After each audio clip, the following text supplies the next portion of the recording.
ನಮಸ್ತೆ ವಿದ್ಯುತ್ವಾಣಿಗೆ ಸ್ವಾಗತ. ನಾನು ರಿಕ್ಕಿ. ಎಸ್, ಇಂತಹ ಘಟನೆಗಳು ನಮ್ಮಲ್ಲಷ್ಟೇ ನಡೆಯೋಕ್ಕೆ ಸಾಧ್ಯ. ಎಂತಹ ಘಟನೆಗಳು? ನೀರಿಗೆ ಪ್ರಾಣ ಕೊಡುವಂತಹ ಘಟನೆಗಳು ನಮ್ಮಲ್ಲಷ್ಟೇ ನಡೆಯೋಕ್ಕೆ ಸಾಧ್ಯ. ಎಸ್, ಎಲ್ಲಪ್ಪ ಆಗಿರುವಂಥದ್ದು ಅಂತ ಹೇಳಿದ್ರೆ ನಮ್ಮ ಬೆಂಗಳೂರಿನ ಚಾಮರಾಜಪೇಟೆ ಹತ್ತಿರ ಇರುವಂತಹ ಆನಂದಪುರ ಅನ್ನುವಂತಹ ಒಂದು ಏರಿಯಾದಲ್ಲಿ ನಡೆದಿರುವಂತಹ ಘಟನೆಯನ್ನು ವಿವರಿಸ್ಬಿಡ್ತೀನಿ. ಬೆಳಗ್ಗೆ 6 ಗಂಟೆ ಹೊತ್ತಿಗೆ, ಅಂದರೆ ಬೆಳಗಿನ ಜಾವ, ಒಂದು ಮಹಿಳೆ ನೀರನ್ನು ತರೋದಕ್ಕೆ ಹೋಗ್ತಾರೆ, ಮೋಟ್ರನ್ನ ಆನ್ ಮಾಡೋದಕ್ಕೆ ಹೋಗ್ತಾರೆ. ಆ ಟೈಮಲ್ಲಿ ಕರೆಂಟ್ ಸರ್ಕ್ಯೂಟ್ ಆಗಿ ಆಕೆ ಸ್ಥಳದಲ್ಲೇ ಸಾವನ್ನು ಅಪ್ತಾರೆ.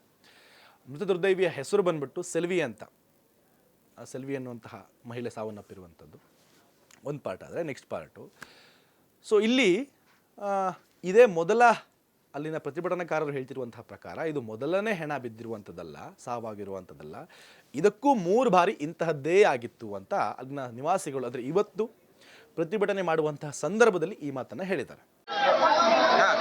ಯಾರು ಸಂಬಂಧಪಟ್ಟವರು ಯಾರು ಬಂದಿಲ್ಲ. ಪೊಲೀಸ್ ಅವರು ಬಂದು ನಮ್ಮ ಮೇಲೆ FIR ಆಗ್ತೀನಿ ಅಂತ ಒಪ್ಪಿದ್ದಾರೆ. ಇವಾಗ ನಾವು ಏನು ಮಾಡೋದು? ನಮ್ಮ ಜನರಾಗಿ ದೇಶದಲ್ಲಿ ಒಂದು ನ್ಯಾಯ ಕೇಳಕ್ಕೆ ಹೋದ್ರೆ ನಮ್ಮ ಮೇಲೆ FIR ಫೈಲ್ ಮಾಡೋಕ್ಕೆ ಬಂದಿದ್ದಾರೆ. ಇದಕ್ಕೆ ನಾವು ಏನು ಮಾಡೋದು? ಏನು ಉತ್ತರ ಕೊಡೋದು ಹೇಳಿ? ನಾವು 50 ವರ್ಷದಿಂದ ಇಲ್ಲಿದ್ದೀವಿ. ಇದು 4ನೇ ಸಾವು ಸಿಟ್ಟಿರೋದಿಲ್ಲ. ಇಷ್ಟು 4 ಜನ, 3 ಜನ ಸಿತ್ತವಾಗಲೇ ಬಗೆಹರಿಸಿಲ್ಲ. ಇವಾಗ 4 ಎಷ್ಟು ಜನ ಸಾಯ್ತಾರೋ ಅದು ಬೇಡ ಅಂತ ನಾವು ಇದು ತೀರ್ಮಾನ ಶಾಂತಿ ರೀತಿಯಿಂದ.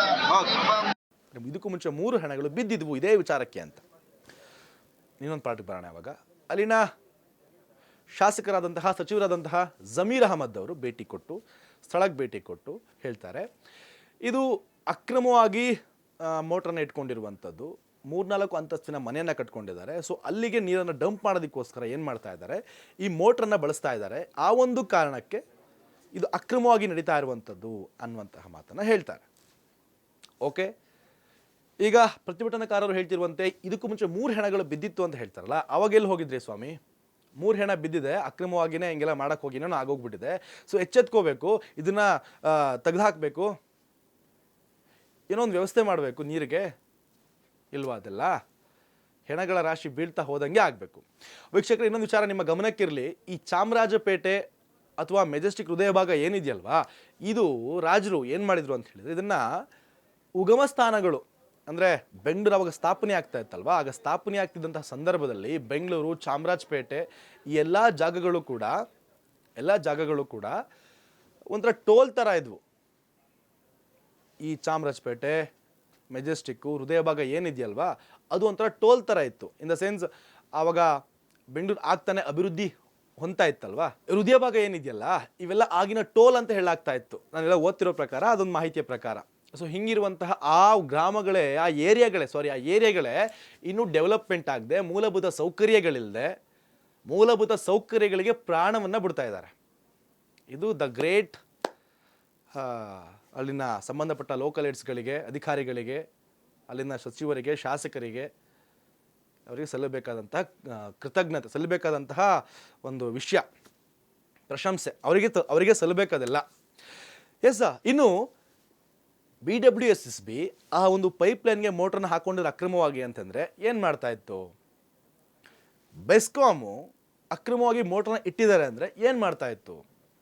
ಅಲ್ಲಿ ರೈತರೆಲ್ಲೋ ಒಂದು ಕಡೆ 2 ಮೋಟ್ರ್ ಇಟ್ಟರೆ ಆ EPF ಸೆಟ್ಗಳನ್ನ ಕಿತ್ತಾಕಿ ಕಟ್ ಮಾಡಿ ಹೋಗ್ತಿರುವಂಥವ್ರು, ಇಲ್ಲಿ ಅಕ್ರಮವಾಗಿ ಮೋಟ್ರ್ಗಳನ್ನ ಇಟ್ಕೊಂಡು ನೀರನ್ನ ಡಂಪ್ ಮಾಡ್ತಿದ್ದು ಎಲ್ಲಿ ಹೋಗ್ತಾಯಿದ್ರು?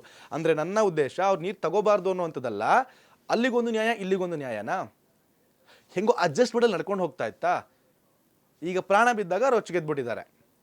ಅಲ್ಲಿನ ಜನಗಳು ಮೂಲಭೂತ ಸೌಕರ್ಯಗಳಿಗೆ ನಿಜಕ್ಕೂ ಚಾಮರಾಜಪೇಟೆ ಸೈಡಲ್ಲಿ ಹೋಗ್ತಾರೆ, ನೋಡಿದ್ರೆ ಗೊತ್ತಾಗುತ್ತೆ ಹೆಂಗಿರುತ್ತೆ ಅಂತ. ನೋಡಿದ್ರೆ ಗೊತ್ತಿರುತ್ತೆ, ತಿರುಗಾಡಿದ್ರೆ. ಅಲ್ಲಿನ ಸಚಿವರು ಹೇಳಿದ್ರು, ಆದರೆ ಸೆಲ್ವಿಯ ಪ್ರಾಣ ಬರತ್ತಾ? ಕುಡಿಯುವ ನೀರಿಗೆ ಪ್ರಾಣ ಬಿಟ್ಟಿರುವಂಥದ್ದು. ಓಟ್ ಬೇಕಂತ ಹೇಳಿದಾಗ ಅಂತಹ ಜಾಗಗಳಿಗೆ ಹೋಗಿ ಕಾಲಿಗೆ ಬಿದ್ದು, ಕೈಗೆ ಬಿದ್ದು, ದಮ್ಮೆ ಗುಡ್ಡೆ ಹಾಕಿ ಓಟ್ ಕೇಳ್ತೀರಾ? ಓಟೆಲ್ಲ ಹಾಕಿ ಒತ್ತಿಸ್ಕೊಂಡ್ಮೇಲೆ ಅವ್ರ ಮೂಲಭೂತ ಸೌಕರ್ಯಗಳಿಗೆ ಅಕ್ರಮದಲ್ಲ ನೀರು ಕುಡೀಲಿ, ಇಲ್ಲ ಇನ್ನಿಂಗಾನ ತಗೊಳ್ಳಿ, ಸತ್ರ ಸಾಯಿಲಿ ಅಂದ್ಕೊಂಡು ಸುಮ್ಮನೆ ಆಗ್ಬಿಡ್ತೀರಾ? ಗ್ರೌಂಡ್ಗೆ ಹೋಗಿ ಚೆಕ್ ಮಾಡಿ ಏನಾಗಿದೆ ಅನ್ನೋಂಥದ್ದು ಬರಲ್ಲ. ಇವಾಗ ಸಮರ್ಥನೆ ಕೊಡೋದಕ್ಕೆ ಅಕ್ರಮ ಮಾಡ್ಕೊಂಡಿದ್ರು, ಅಂದರೆ ಅಕ್ರಮವಾಗಿ ನೀರನ್ನು ಬಳಸ್ತಾ ಇದ್ರು, ಆಗಿದೆ ಅಂತ.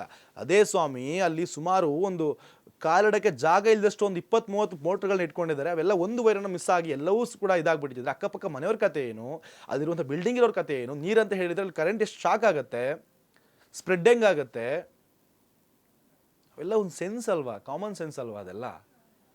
ಹಾಗಾದರೆ ಕತೆ ಏನಾಗಬೇಕು, ಏನಾಗಬಹುದು?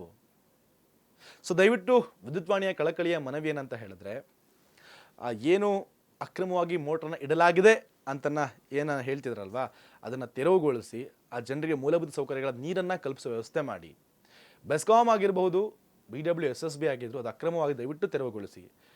ಇನ್ನು ಬೆಸ್ಕಾಂ ಅವರು ಎಲ್ಲ ಕಡೆನೂ ಕಟ್ ಮಾಡ್ತಿರಲ್ಲ, ದಯವಿಟ್ಟು ಹೋಗಿ ನೋಡಿ, ತಿಳಿಸಿ, ಒಂದಷ್ಟು ಜನರಿಗೆ ಅರ್ಥ ಮಾಡಿಸಿ. ಇದಿಷ್ಟು ಕ್ಷಣದ ಅಪ್ಡೇಟ್ಸ್. ಮತ್ತಷ್ಟು ಅಪ್ಡೇಟ್ಸ್ಗಾಗಿ ನೋಡ್ತಾ ಇರಿ ವಿದ್ಯುತ್ವಾಣಿ. Thank you.